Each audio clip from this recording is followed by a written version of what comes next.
Hello friend, welcome to Samriddhi classes. Friends, आज के इस वीडियो में हम देखेंगे एंटी फंगल ड्रग। तो इससे पहले हम लोग देखते हैं फंगल इन्फेक्शन क्या होता है कि ऐसे इन्फेक्शन, ठीक है, जो क्या करते हैं सुपरफिशियल स्किन पे कॉज करते हैं या डीप की बात करें, डीप अगर बात करें तो सिस्टेमिक इन्फेक्शन काज करते हैं। तो हम यहाँ पे देखेंगे एंटी फंगल ड्रग, ऐसे ड्रग जो फंगस के ट्रीटमेंट के लिए यूज किए जाते हैं उसे बोलते हैं एंटी फंगल ड्रग। अब एंटी फंगल ड्रग की बात कर रहे हैं तो हम लोग देखते हैं क्लासिफिकेशन में सबसे पहले यूज करते हैं एंटीबायोटिक। तो एंटीबायोटिक में यहाँ पर आपको देखना है कि किस सब कैटेगरी की ड्रग है। पहला है पॉलीएंस की ड्रग है। पॉलीएंस की जो पहली ड्रग है वो है एम्फोटेरिसिन बी। नेस्टैटिन होता है, हेमाइसिन होता है, नेटामाइसिन होता है। दूसरा है कि हेट्रोसाइक्लिक बेंजोफ्यूरॉन की बात करें तो इसकी ड्रग जो है वो आपकी है ग्रेशियोफल्विन है। उसके बाद अगर हम एंटी मेटाबोलाइट की बात करें तो इसकी जो ड्रग है वो आपकी है फ्लूसाइटोसिन, इसे 5-FC बोलते हैं। फ्लूसाइटोसिन या 5-FC की बात करते हैं। उसके बाद तीसरी सब क्लास की ड्रग है जो आपकी है एजोल। एजोल में पहली जो आपकी सब क्लास है वो है इमिडाजोल। इमिडाजोल की बात करें तो इसकी जो ड्रग है वो आपकी कौन से है, कोट्रिमॉक्साजोल हो गया और माइकोनाजोल हो गया, जो टॉपिकली यहाँ पे यूज किया जाता है। अगर हम ट्राइएजोल की बात करें तो इसकी ड्रग है फ्लूकोनाजोल है, इट्राकोनाजोल है। ये जो फ्लूकोनाजोल है, इट्राकोनाजोल है, ये आपकी सिस्टेमिक ड्रग है, इसको सिस्टेमिक रूट से लिया जाता है। अब अगला आता है एलाइल एमीन की बात करें, इसकी ड्रग है टर्बिनाफिन।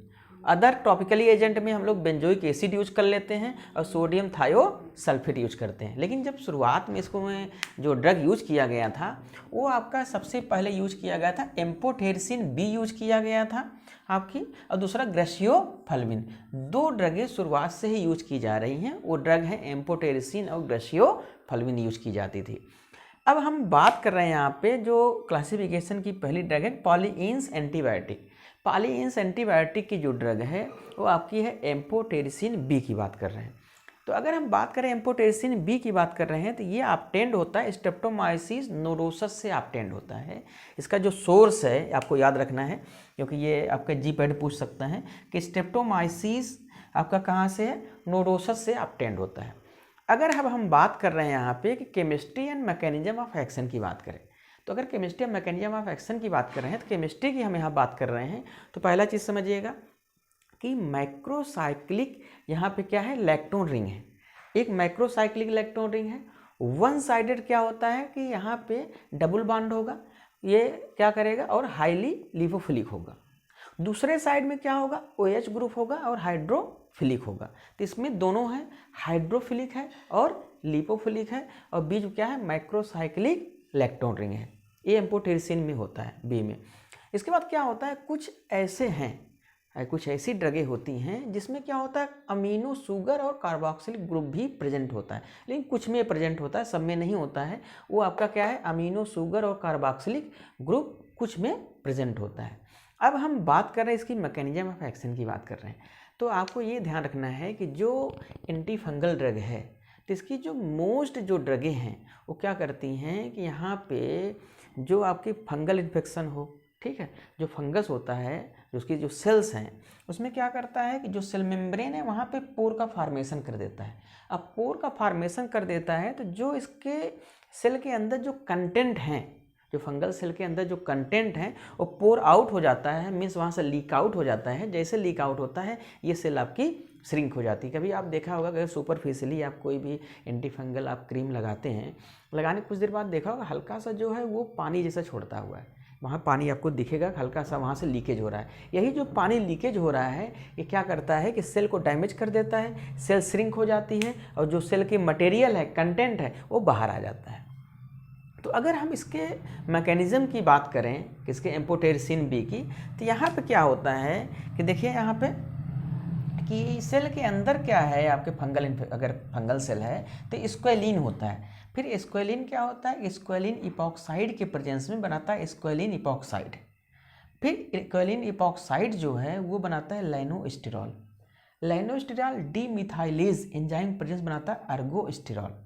अब जो ये अर्गोस्टिरॉल है, ये जो अर्गोस्टिरॉल है ये क्या करता है कि ये एम्फोटेरिसिन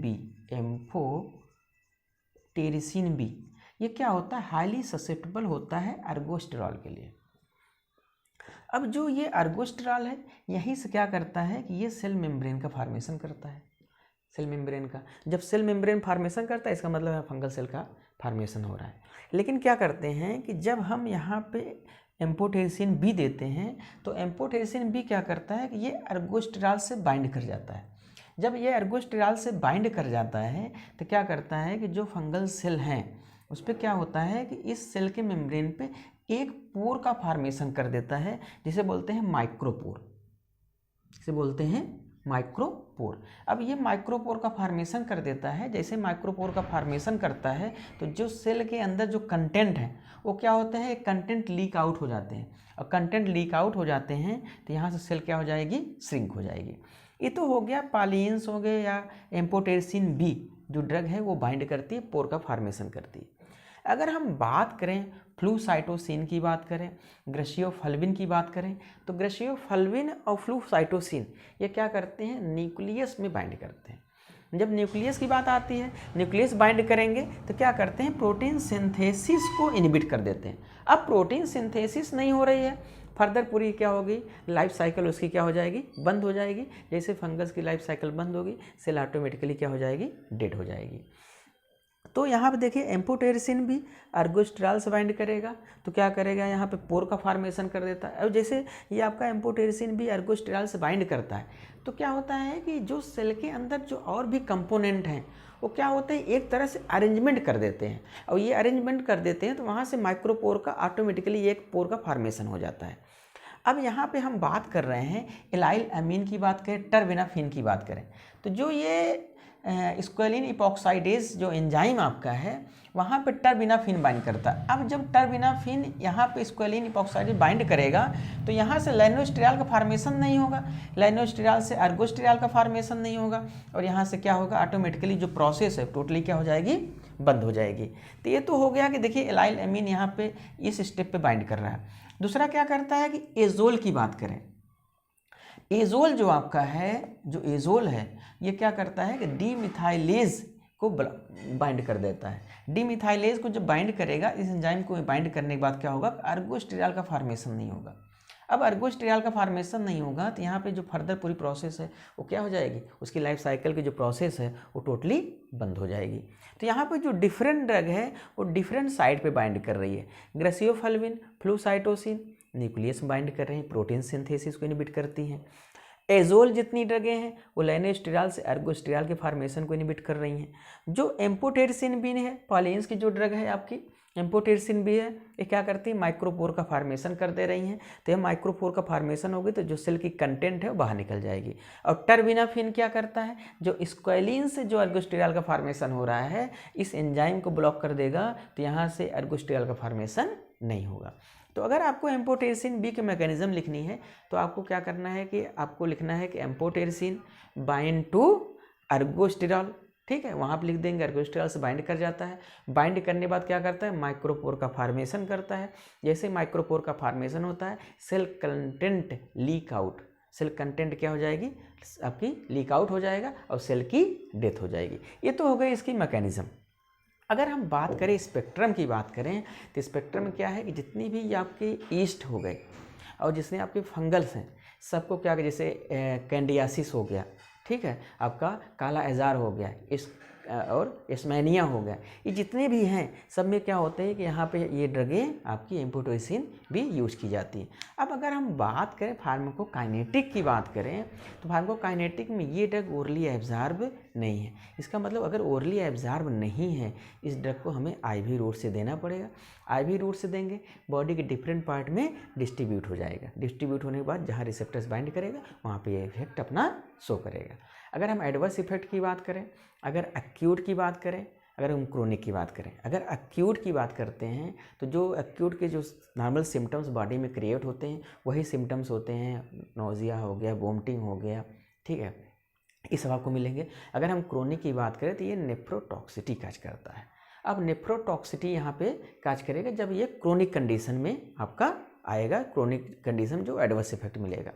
उसके बाद अगर हम बात करते हैं कि इंट्रैक्शन की बात करें तो इंट्रैक्शन में अगर हम बात करें एम्फोटेरिसिन बी की बात करें, फ्लूसाइटोसिन की बात करें, 5-FC की बात करें, तो क्या करते हैं कि ये सुप्रा एडिशन काज करते हैं। सुप्रा एडिशन होता है कि जब दो ड्रग लेते हैं, एक ड्रग दूसरे ड्रग के एक्शन को पोटेंशिएट कर देता है, इसे बोलते हैं सुप्रा एडिशन।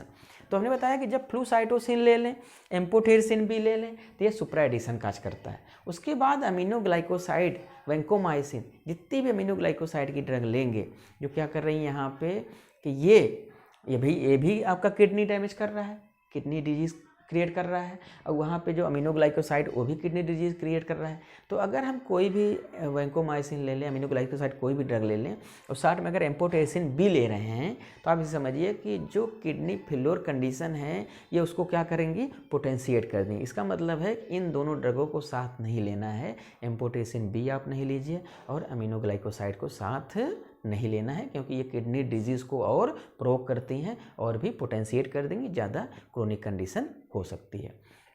तो आज हम लोगों ने देखा कि एंटी फंगल ड्रग क्या होता है, फंगल इन्फेक्शन क्या होता है, एंटी फंगल ड्रग में कौन कौन सी ड्रगें यूज करते हैं, क्लासिफिकेशन, और आज हम लोगों ने डिस्कस किया है पॉलीइंस एंटीबायोटिक में एम्फोटेरिसिन बी ऑब्टेन्ड कहाँ से होता है।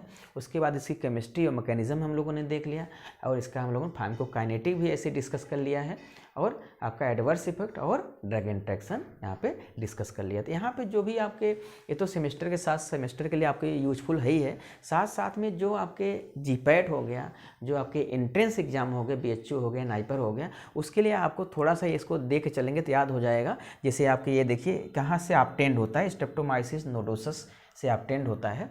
साथ साथ में आपको ड्रगें देखनी है कि कौन सी एंटी मेटाबोलाइट्स ड्रगें जो है एंटी फंगल में यूज की जाती है। तो आपकी ये फ्लूसाइटोसिन है, आपकी 5-FC है। इसको हम दोबारा रिवाइज इसलिए करा देते हैं कि एक बार अगर ध्यान न दोबारा सुनेंगे तो ऑटोमेटिकली याद हो जाएगा। जैसे ही ये फार्माकोलॉजी का पूरा कोर्स कंप्लीट हो जाएगा तब हम स्टार्ट करेंगे जीपैट का। यहाँ पे जीपैट के क्वेश्चन भी सॉल्व कराए जाएंगे, जिससे आपको ज़्यादा से ज़्यादा वहाँ पे आपके लिए यूजफुल होगा, और एंट्रेंस एग्जाम में भी आपको फार्माकोलॉजी में कोई प्रॉब्लम नहीं आएगी। तो अगर चैनल में आपको मैटर अच्छा लग रहा हो, चैनल को सब्सक्राइब करें और वीडियो को शेयर करें। मिलते हैं नेक्स्ट वीडियो में। इसका अभी कुछ पोर्शन बचा हुआ वो हम लोग नए वीडियो में देखेंगे। मिलते हैं नए वीडियो में। Thank you.